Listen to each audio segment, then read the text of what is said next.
하나님은 언약 안에 있는 자에게 실제 응답을 어디서 주시냐?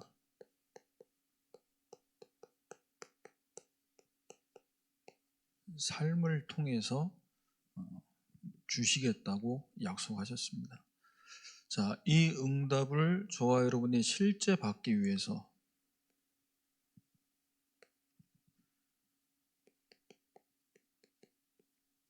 실제 응답의 이 중요한 시작이 어디서부터 돼야 되냐? 하나님의 말씀이 나에게 온전히 믿어줄 수 있는 이 믿음이 먼저 회복돼야 됩니다. 자, 우리 서론에 말씀을 주실 때 성경, 하나님의 말씀은 1500년간 40여 명의 선지자를 통해 기록하게 되었다고 말씀하셨습니다. 하나님이 허락하신 거죠. 그런데 기록자들은 40명이지만 저자는 한 분이십니다. 하나님의 영으로 기록된 거죠. 모세가 태어나기 전부터 일어났던 그 모든 일들 누가 기록한 겁니까? 하나님의 영으로 역사하셔서 기록됐다. 그래서 민수기 12장 8절에 내가 대면하여 명백히 말하고, 신명기 31장 24절에는 이 율법의 말씀을 다 책에 써서 마친 후에 이사야 44장 16절에는 여호와의 입이 이를 명령하셨고 그의 영이 이것들을 모으셨음이니라. 성경이 기록되고 편집되는 모든 과정 속에 하나님께서 역사하셨다는 사실.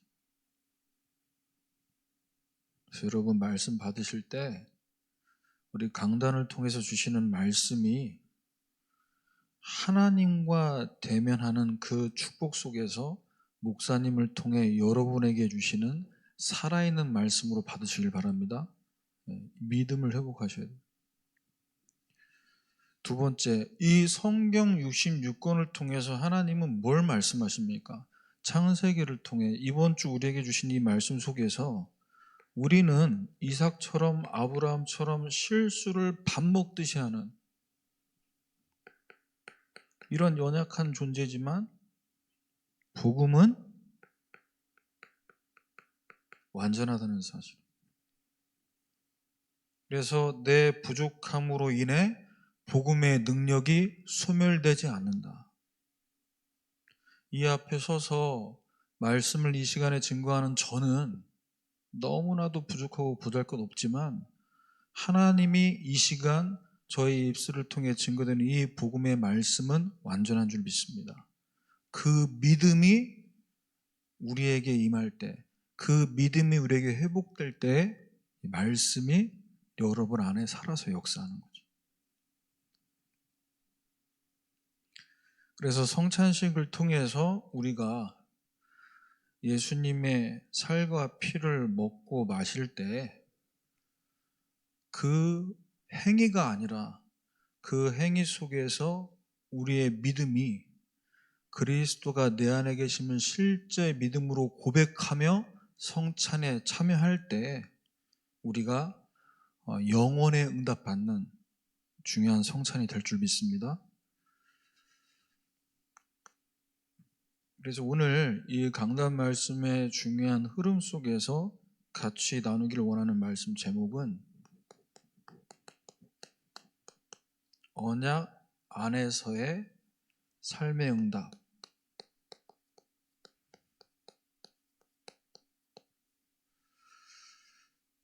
이 응답을 받기 위해서 우리가 어떤 부분을 실제로 발견하고 붙잡고 따라가야 되냐. 지난주 이제 금요기도회 때 말씀 받으면서 그렇다. 말씀을 많이 받는 것도 중요하고 그 말씀을 노트에 기록하는 것도 너무 나에게는 중요하지만 이 말씀을 나의 언약으로 발견하고 나에게 주신 말씀으로 개인화시켜서 적용하고 붙잡는 거죠. 그리고 월요일부터 토요일까지의 6일간의 삶의 현장에서 이 언약을 붙잡고 따라가는 이 부분이 실제가 돼요. 자, 그러면 첫 번째로 언약 안에서의 삶의 응답을 받기 위한 실제가 우리에게 먼저 어떻게 시작돼야 되냐? 하나님이 주시는 성경 말씀 속에서 정확한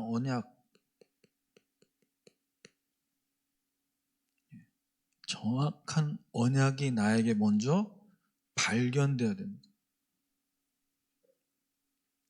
그래서 왜 하나님이 나에게 이 말씀을 반복해서 주시나? 똑같은 메시지인데, 들었던 메시지인데, 아는 메시지인데가 아니라 우리가 이 부분에 대한 믿음이 있다면, 말씀이신 하나님이 나에게 반복해서 이 말씀을 왜 주시는가? 금요기도회 때 말씀 주셨거든요. 말씀의 흐름은 제목이 바뀌고 문구가 달라지고 본문이 달라지는 그걸 찾는 게 아니라 반복해서 주시는 그 메시지 속에서 중요한 흐름을 붙잡아야 된다.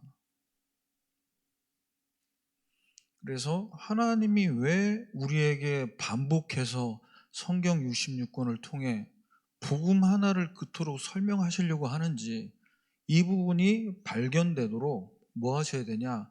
예배 전에 예배 마치고 나서 이 말씀을 나에게 왜 주셨는지 하나님의 중요한 뜻이 발견되도록 찾으셔야 됩니다.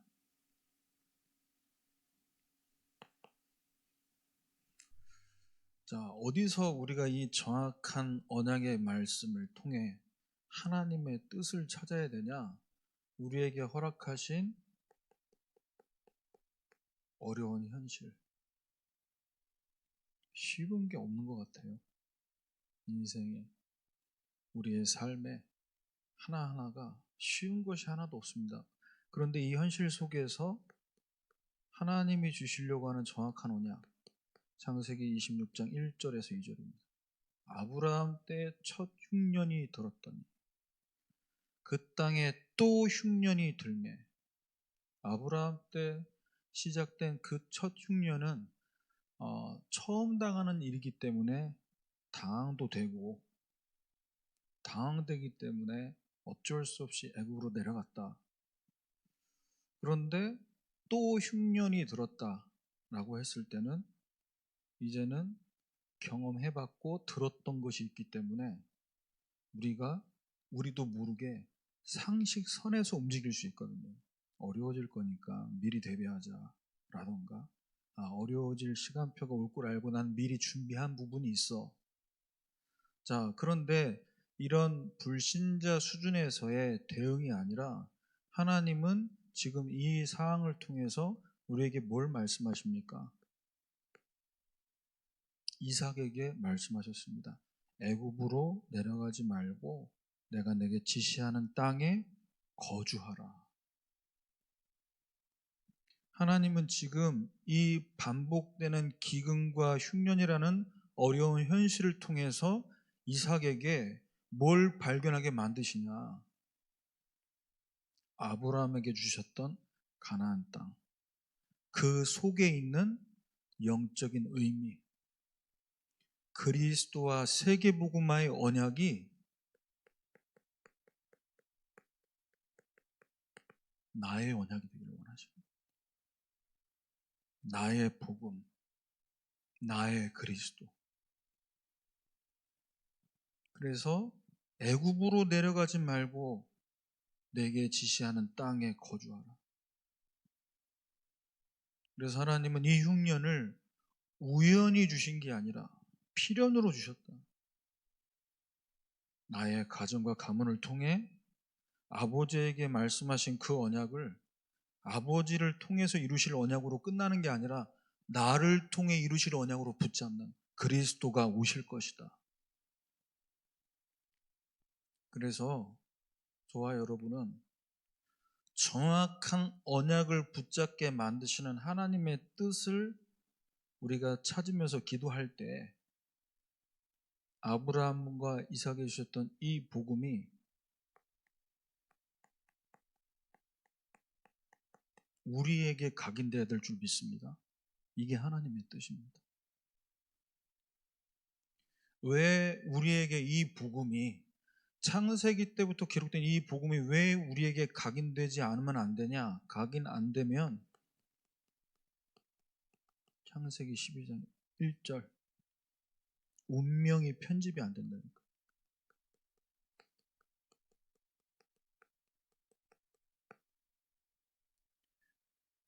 이 복음의 언약을 나의 언약으로 붙잡을 때, 나의 그리스도로 고백될 때 우리의 운명이 변화될 줄 믿습니다. 그렇게 해결 안 되는 그 지긋지긋한 문제, 가정에서 나 자신을 봅니다. 그래서 하나님은 아브라함에게 처음부터 말씀하신 거죠. 본토 친척 아비 집을 떠나 내가 내게 지시할 땅으로 가라. 하나님이 말씀하시는 그 땅으로 가기 위해서는 뭐가 돼야 됩니까? 내가 있는 곳에서 나와야 돼요. 내가 머물러 있던 거기서 먼저 빠져나와야 됩니다. 그래서 아버지가 했던 것처럼 하나님은 이삭이 흉내내는 예배, 어떤 수단으로서 인생을 잘 살기 위한 방법으로 말씀을 따라가는 게 아니라 나의 언약으로 붙잡기를 원하셨다. 두 번째입니다. 살다 보면 참 이 환경이 사람을 만든다고요. 어떤 환경에서 우리가 자라오고 살아가냐가 굉장히 중요합니다. 자, 그런데 이 환경이 힘든 환경이에요. 창세기 26장 3절에서 4절.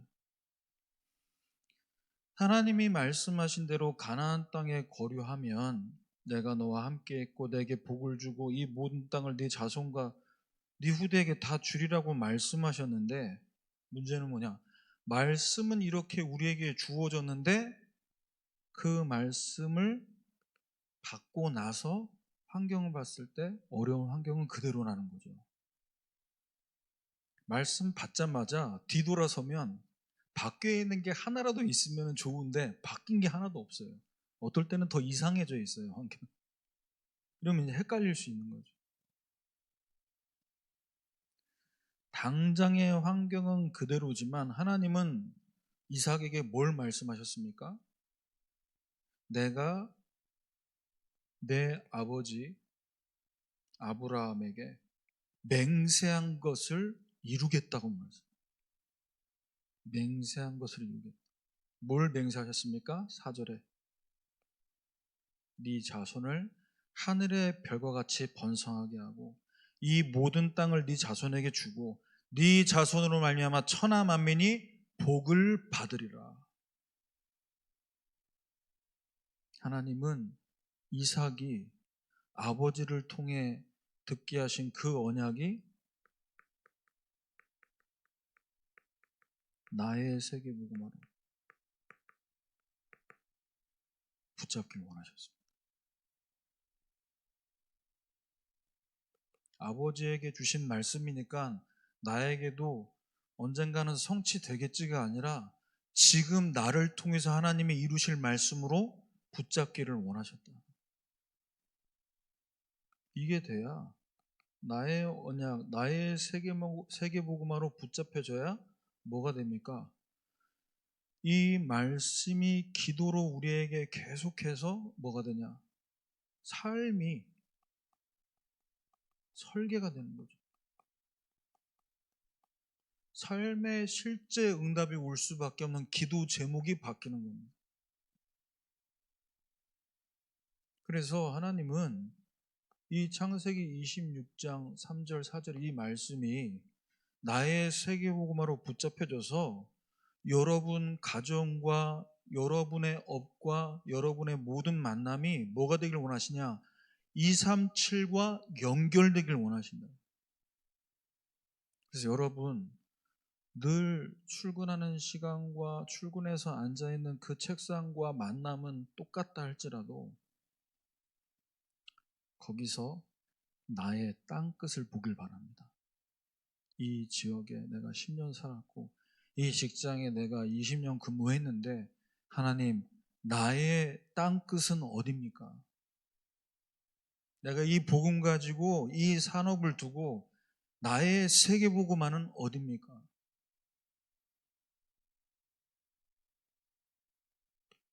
세 번째입니다.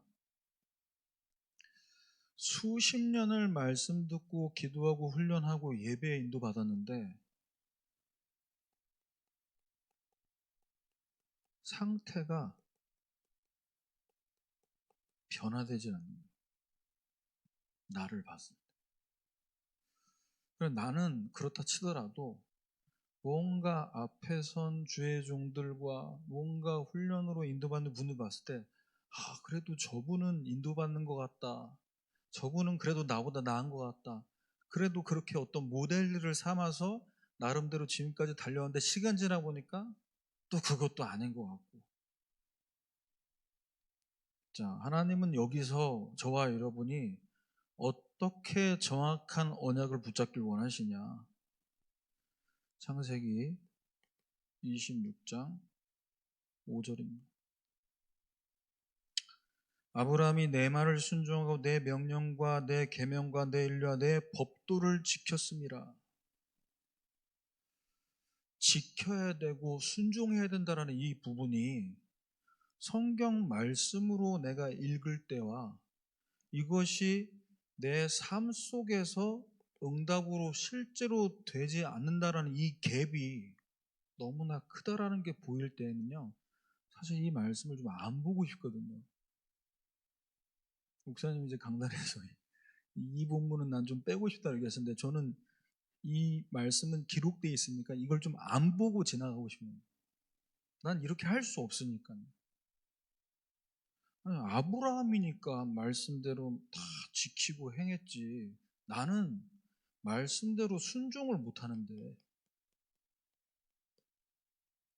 나는 신앙생활을 계속 해왔는데 제가 청년 때, 제가 중직자 때, 집사 때 가장 고민이 뭐냐? 내 안에 복음을 위해 살고 싶은 마음도 있지만 세상 것을 따라오고 싶은 마음도 있는 거예요. 그런데 이 세상 것을 따라오고 싶은 그 마음이 하나님의 것보다 앞설 때가 있는 거죠. 그래서 내가 말씀에 순종 못하고 세상 따라가는 그것을 보면서 나를 판단하고 정죄하는 것에 머물 것이 아니라 하나님은 거기서 정확한 언약을 어떻게 붙잡길 원하시냐? 그렇다. 내가 평생 응답받아야 될 나의 캠프. 인간은 바꿔서 쓰는 게 아니다. 그런 얘기들 하지 않습니까? 육신의 DNA는 안 바뀝니다. 맞습니다. 그런데 영적인 DNA는 바뀔 수 있는 줄 믿습니다. 어디서요? 그리스도 예수 안에서 바뀝니다. 지금 이 시간에 말씀 들을 때 바뀌고 있는 줄 믿습니다. 이것을 알았던 전도자 바울은 빌립보 1장 5절에서 7절에 고백을 합니다. 너희가 첫날부터 이제까지 복음을 위한 일에 참여하고 있기 때문에 6절에 너희 안에서 착한 일을 시작하시니가 그리스도 예수의 날까지 이루실 줄을 우리는 확신하노라. 이 캠프가 계속돼야 돼요. 어제 우리 지교회 사역자 모임 때 이 본문 가지고 말씀 나눴는데 이 캠프가 돼야 된다니까요. 이 복음의 빛이 계속 비춰져야 돼요. 난 이렇게 말씀 받아도 안 되고 있고 기도해도 안 되고 있고 아닙니다. 되고 있기 때문에 이 자리에 나온 줄 믿습니다. 복음 받았기 때문에 이 정도 살 수 있는 거거든요. 복음 없었다면 우리가 훈련받고 우리가 이렇게 이 여정 올 수 있는 이 전도자의 대열, 세계복음화의 대열이 없었다면 우리 어디 있겠습니까, 지금? 그래서 바울은 7절에 무슨 고백을 합니까?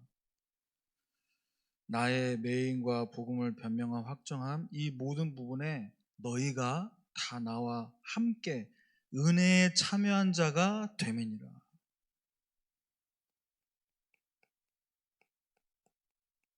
모든 것이 다 하나님 은혜다. 이 고백한다면, 이 고백이 우리 고백이라면 우리는 모든 것을 다 은혜로 감싸주고 은혜로 기다려주고 은혜로 넘어설 수 있는 줄 믿습니다. 그래서 은혜로 되고 은혜 안에서 자유하고, 이는 이제 인생이 진짜 하나님이 원하시는 모습으로 디자인될 수 있겠죠. 두 번째입니다. 우리에게 주신 정확한 언약을 붙잡고 이제는 이 말씀을 나에게 성취될 말씀으로, 하나님이 나에게 약속하신 말씀이 성취될 것을 믿음의 눈으로 바라보고, 믿음의 눈으로 말씀을 바라보고, 현실 바라보다가는 또 현실에 우리 빠지거든요. 정신 못 차린다니까요. 그래서 뭐 해야 되나? 믿음의 눈으로 바라보면서 이 말씀을 붙잡아야 됩니다. 현실을 붙잡지 말고, 문제를 붙잡지 말고, 갈등을 붙잡지 말고, 그 속에서 내게 주시는 약속을 붙잡아라.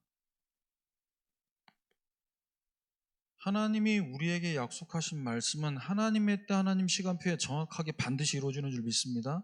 자, 문제는 뭐냐? 이삭을 통해서 지금 우리에게 보게 하신 분.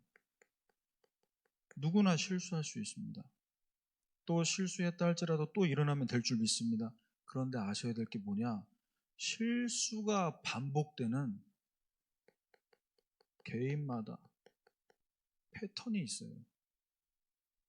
어떤 상황이 됐을 때 실수가 반복되는 이 A부터 Z까지 있다니까요.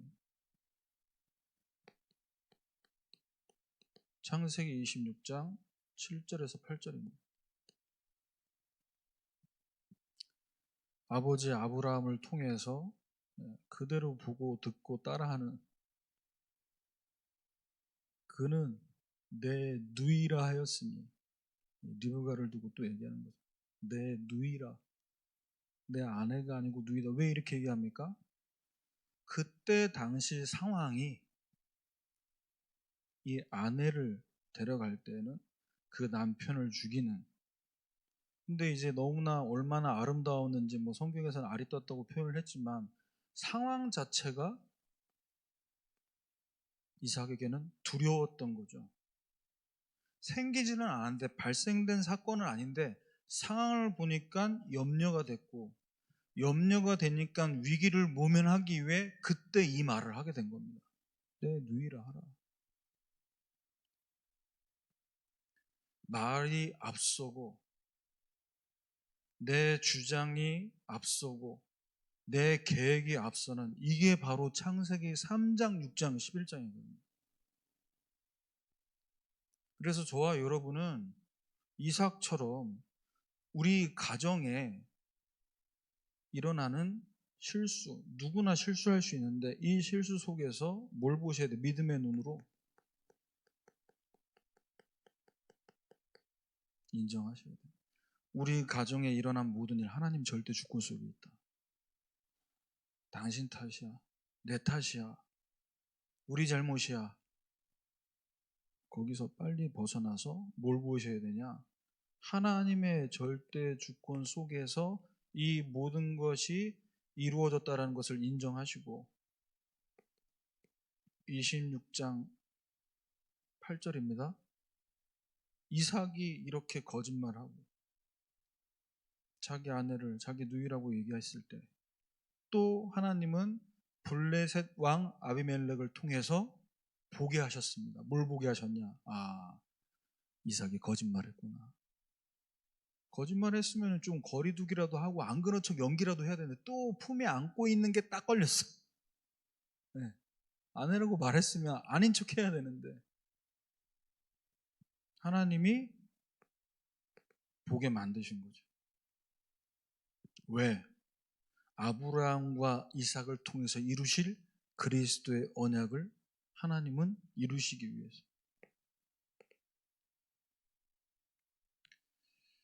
그래서 우리는 뭘 붙잡아야 되냐? 실수할 수 있고 실수가 반복될 수밖에 없는 이 패턴을 우리 힘과 우리 노력으로는 이게 해제가 안 됩니다.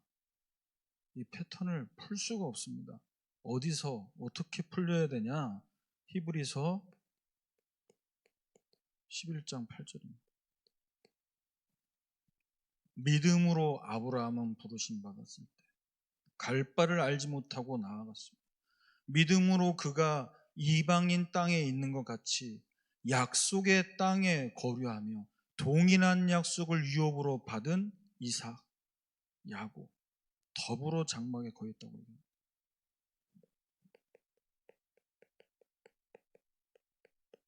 하나님이 약속하신 이 영원한 기업이 나의 것으로 소유되도록. 그래서 10절에 하나님이 계획하시고 지으실 터가 있는 성을 바랐음이니라. 우리 가정을 통해 하나님이 이루길 원하시는 그 중요한 계획. 내가 이러다 죽을 것 같은데 어떻게든 살아야 되는 데가 아니라 믿음의 눈으로 바라볼 때 그 반복되는 실패의 패턴, 실수의 패턴을 완전히 끊어버리고 풀어버릴 수 있는 줄 믿습니다. 두 번째,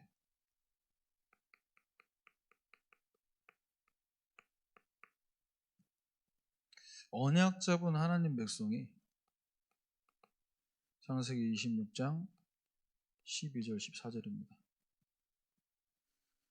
한 해 동안 100배나 되는 이 농사를 통해서 하나님이 복을 주셨습니다. 자, 이걸 보게 될 때 현장에서 아니 1년 동안 벌어야 될 돈이 예를 들어 1억인데 100배면 100억인데 완전 불신자들의 타겟이 된다니까요. 어떻게 벌었냐? 어떻게 성공했냐? 자, 근데 보세요. 14절을 보면요. 13절에 이렇게 나옵니다. 창대하고 왕성하여 마침내 거부가 됐는데 14절에 블레셋 사람들이 이삭을 시기했습니다. 자, 하나님이 왜 이 시기와 질투를 당하도록 허락하셨습니까?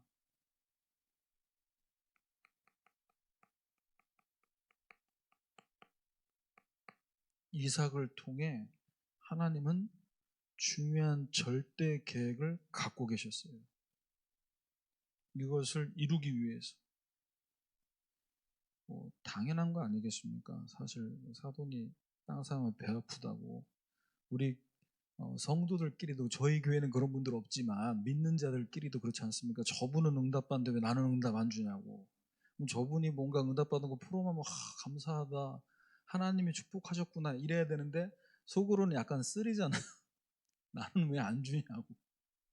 왜 저 집은 자식들 잘 되는데 우리 집 자식들은 왜 안 되냐고.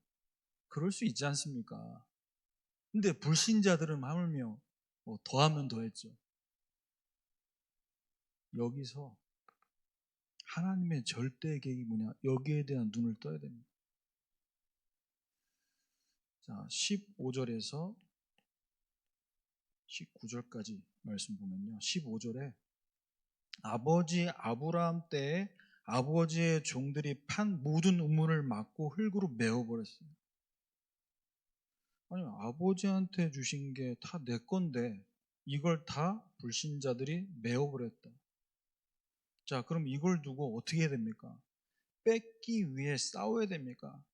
지키기 위해 이를 악물어야 됩니까? 하나님의 절대 계획이 뭐냐?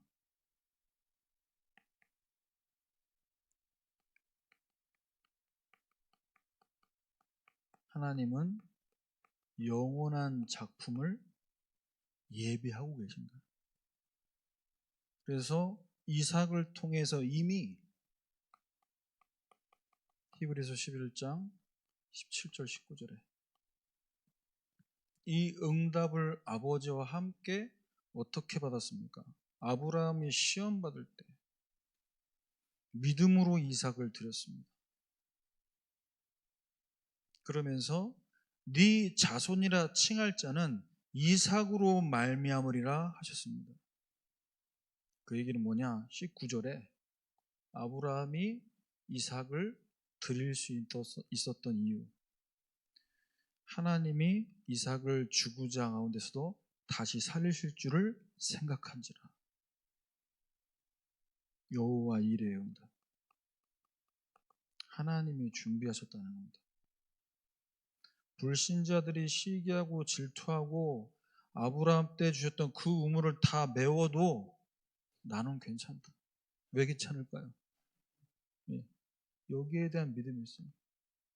하나님이 주신 것을 내가 하나님께 드렸다면 하나님은 다시 주실 수 있다. 그래서 여러분, 우리가 피 터지게 경쟁할 필요 없고 우리는 무경쟁의 응답 받으면 될 줄 믿습니다. 자, 이삭의 여정을 통해서 이렇게 거부가 되니까 불신자들이 결국은 너무나 세력이 커지니까요. 뭐라고 얘기하냐? 이 아비멜렉이 26장 16절에서 17절입니다. 네가 우리보다 크게 강성한 즉 우리를 떠나라. 쫓아냅니다. 너무 잘 되니까 떠나라. 아니, 나름 자리도 잡고 거기서 이 세력을 키웠는데 갑자기 떠나라. 그런데 이삭은 여기서 이게 위기가 아니고 기회다. 미래를 두고 하나님이 나에게 절대 응답을 준비하셨다. 그러면서 17절을 보면요.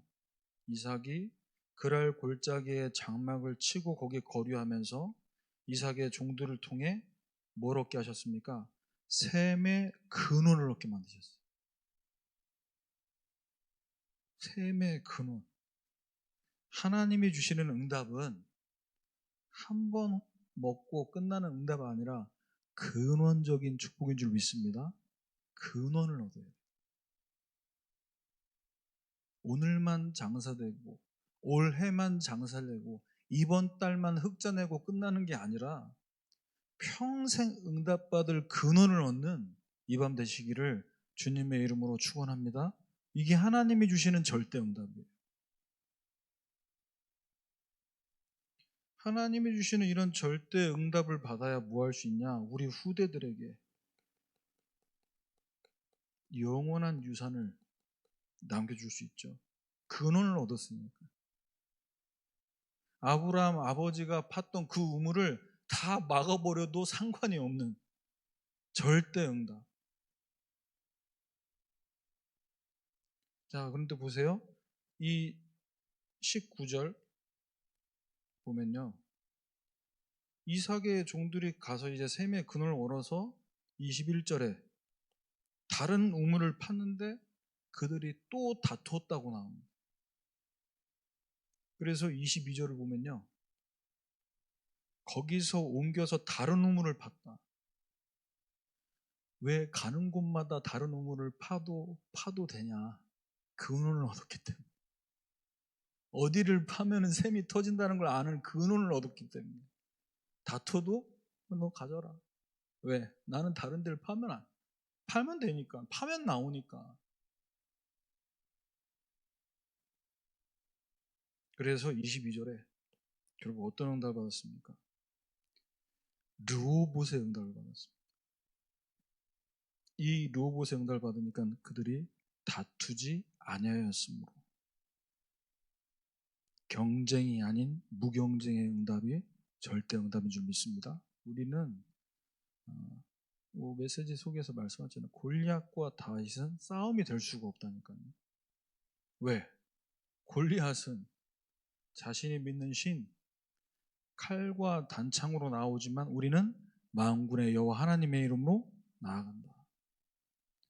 마지막 세 번째입니다. 우리에게 지금 강단을 통해서 주시는 말씀은 한 주간 받고 지나가는 말씀이 아니라 정확한 언약으로 받고 약속의 말씀으로 붙잡을 때 여러분 인생과 삶을 두고 계속해서 성취되는 말씀을 좀 믿습니다.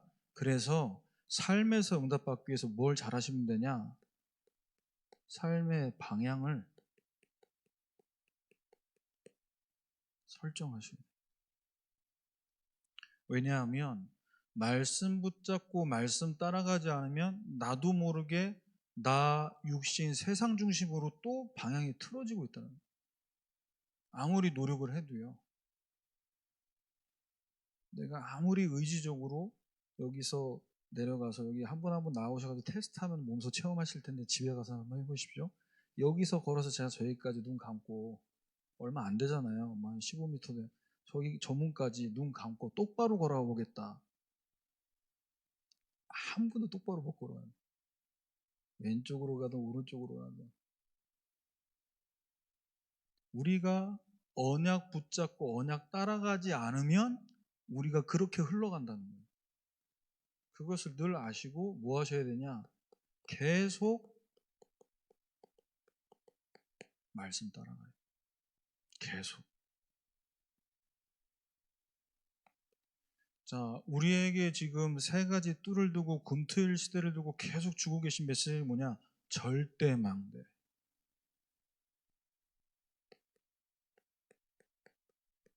복음 플랫폼입니다. 믿음의 눈으로 나에게 허락하신 모든 문제 속에 하나님의 뜻을 발견하면서 이 여정을 통과하게 만든 이삭이 하나님이 받도록 만드신 응답이 뭐냐? 창세기 26장 26절에서 27절입니다. 떠나라. 너는 너무 거부가 됐어. 여길 떠나라. 그랬던 아비멜렉이 자기 친구 군대 장관 비굴과 더불어서 이삭에게 찾아옵니다. 이때 이삭이 얘기하죠. 아니 나 밉다고 떠나라고 할 땐 언제고 왜 왔냐. 올 수밖에 없어요. 복음 플랫폼이니까 안 오면 안 돼요. 여기 안 오면 답이 없어요. 앞으로 우리 언약교회가 이 응답받는 교회로 하나님 지금 세팅하고 계신 줄 믿습니다. 영적 문제, 정신 문제 시대에서 어디 가야 됩니까? 의사가 고침 못하고 의술로 해결 안 되는 그 병 어디 가야 됩니까? 그리스도의 대사가 있는 이 교회로 몰려오게 될 줄 믿습니다. 그래서 우리 방향 설정을 잘해야 되는 거예요. 우리가 사람들을 돕기 위해 쫓아다니는 게 아닙니다. 찾아오게. 이 하나님 원하시는 방향. 플랫폼. 왜 찾아옵니까? 무엇 때문에 찾아옵니까? 26장 25절에 아비멜렉과 그 친구가 왜 올 수밖에 없었습니까? 이삭이 그곳에서 제단을 쌓고 여호와의 이름을 부르며 거기에 장막을 쳤더니 성막 중심의 장막, 교회 중심의 공부, 직장, 이것이 오직인 줄 믿습니다. 이렇게 따라가야 돼요. 공부를 하든 사업을 하든 직장을 가든 예배 중심의 업무, 기도 중심의 공부. 두 번째입니다. 기도의 파수꾼, 워치타워, 워치맨. 누가 기도의 파수꾼이냐? 창세기 26장 28절에서 29절입니다. 이 불신자들이 보고 뭐라고 얘기하냐? 여호와께서 너와 함께 계심을 우리가 분명히 보았으므로 이렇게 분명하게 보았다는 거예요. 우리가 이 세 가지 중요한 뜰의 응답을 받기 위해서 파수꾼으로서 우리의 방향이 내가 잘하고 잘나고 이걸 드러내는 게 아닙니다. 빛을 비추는 거예요. 이게 파수꾼의 방향입니다. 나를 알리고 나를 어필하고 내가 잘하고 있는 걸 막 사람들에게 요즘 사람들 그거 굉장히 안 좋아합니다. 물어보지도 않았는데 안 물어봤는데 왜 얘기하냐? 누가 물어봤고 안 궁금하다고. 근데 막 본인이 얘기해. 투머치. 여러분 빛을 비추면 될 줄 믿습니다. 그래서 29절에 그러니까 제발 우리를 해하지 말고 여호와께 복을 받은 사람 아니냐 너는. 그러니까 우리를 어떻게 하라는 거예요? 해하지 말라.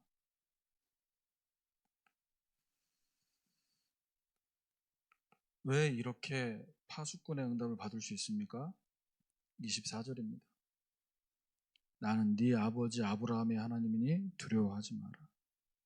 아브라함을 위해 내가 너와 함께 있어 내게 복을 주어 네 자손이 번성하게 하리라 하신지라. 하나님이 나와 함께 하시는 그 일과 그 현장에 유일성의 응답을 당연하게 받게 하실 줄 믿습니다. 여호와께서 요셉과 함께 하심으로 그가 형통한 자가 돼요.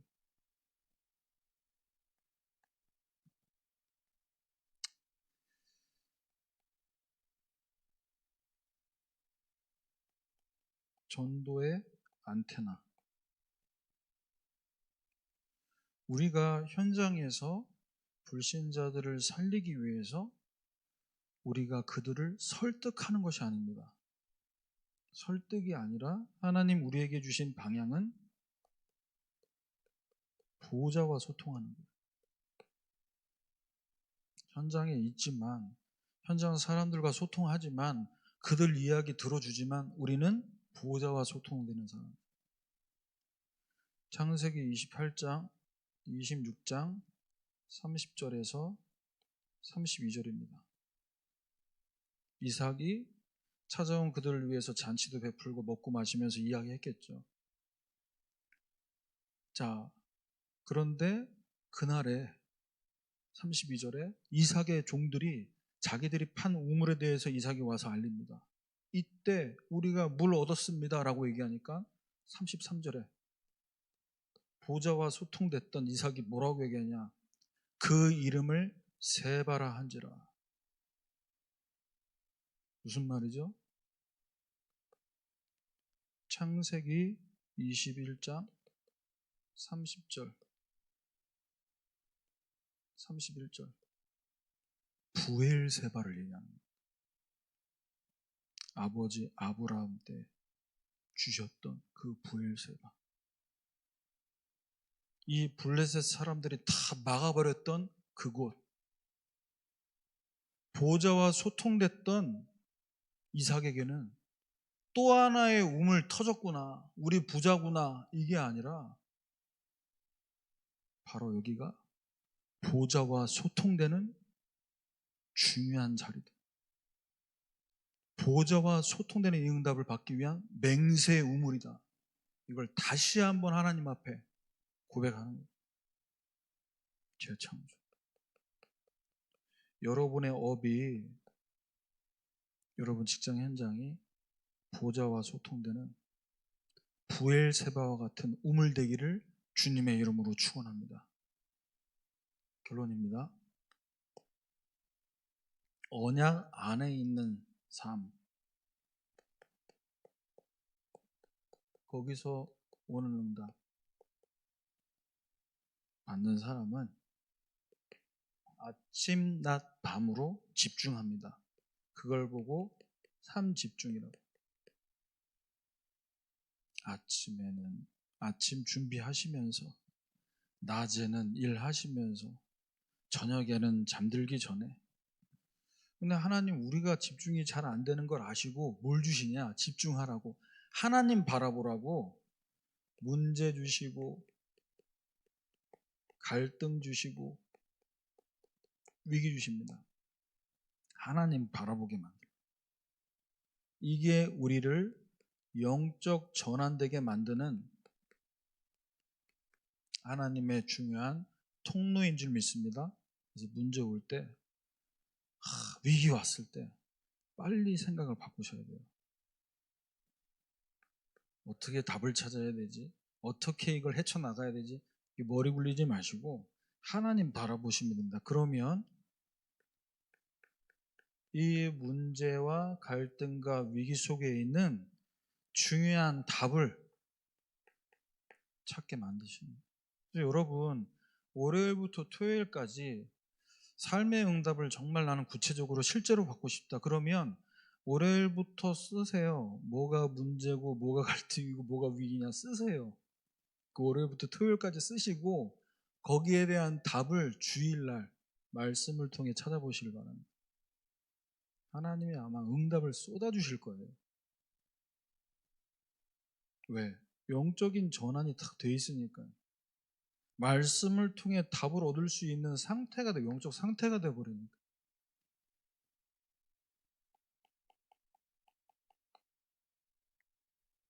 내가 아니라 하나님이 나를 세계복음화 하도록 이렇게 업그레이드 시키시는구나. 다른 사람들은 다 위기라고 하는데 나한테는 기회로 보여져요. 보여진다니까. 왜? 말씀 속에서 답을 얻으니까. 그 힘을 가지고 갱신하니까. 이걸 보고 삶의 전환이 된다는 거예요. 그래서 집중이 되고 응답을 받게 되면 이 앞에 말씀드린 세 가지가 세팅될 것이다. 플랫폼, 파수대, 안테나가 세팅돼요. 그래서 아브라함처럼 이삭처럼 인생의 응답받는 이 실제 응답을 여러분 오늘부터 제대로 누리시기를 주님의 이름으로 축원합니다. 인생 전환.